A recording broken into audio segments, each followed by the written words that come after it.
हाँ आज्ञा, आजिका समय एमिति उपस्थित होइछि जेमिति कि कहारी भल कहले से ओल्टा खराब भावुची। जेमिति कि सासू जदि बोहूर भल पे कहूची बोहू खराब भावुची, बोहू जदि सासूर भल पे कहूची सासू खराब भावुची, बापा कथा पुओ सही पारुनी, पुओ कथा भी बापा सही पारुनी, माँ कथा झील मानुनी, झील कथा भी माँ शुणुनी। एमती घटना मान घटुची। कहीं एमती घटना मान घटुची जानी निजे टिके आपण चिंता करूँ।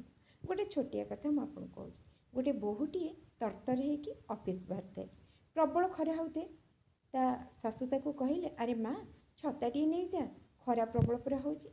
बोहू किंतु उल्टा भावुची ओह मु तरतर होगी ऑफिस जाऊँगी, ये बुढ़ी कहीं जानी मो सामने को आसूची। देखंतु एमिति घटना घटुची, एटा घटुची कि नहीं आपण थरे चिंता करूँ। किंतु कहीं आमे कर्म क्षेत्र में आमे एमिति व्यस्तता रहुचे जे आमे वर्तमान भगवत गीता पढ़िया आम पाखे समय नहीं, भल पुराण शास्त्र पढ़िया आम पाखे समय नहीं, केवल पैसा आमे एटा कौन उचित कथा नुहे ना। तेणुक जमी आम संस्कृति परंपरा सभ्यता रही आम ओडिशार परंपरा संस्कृति सबुठारु नियारा।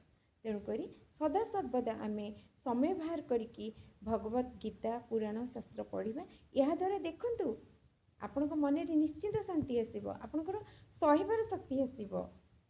हाँ ना नहीं थरे चिंता करंतु। जदि आपण भावुंट या ठीक तेज आज ही भगवत गीता पढ़ु, मन शांति पातु, आपण परिवार मंगल करूँ, आपण परिजन मानकर सुख कामना करूँ, शांति निश्चिंत आपे आपे आसब। रहुची नमस्कार। शेष में समस्त मंगल कामना करी समस्त विदाय नौ।